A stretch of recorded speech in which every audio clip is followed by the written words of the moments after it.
Hi everyone, my name is Rona May Balayan and welcome to my short blog about my work in a dental clinic.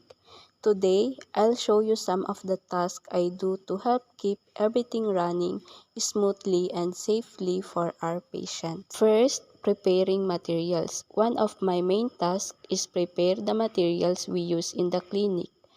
This includes cutting dental bibs to the right size and organizing cotton balls so that everything is ready for the dentist and patients. It may seem simple, but having these materials prepared ahead of time really helps the clinic run efficiently. Second, cleaning and sterilizing.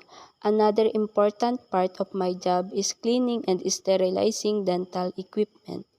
This is super important because it ensures that all tools are safe for the next patient. I clean every instrument carefully and then we use the autoclave to sterilize them, which kills all germs and bacteria. Keeping the clinic clean is one way we protect both our patients and staff. Third, maintaining hygiene. I also make sure the clinic environment is neat and hygienic. This includes wiping chairs, arranging tools, and keeping the work area organized.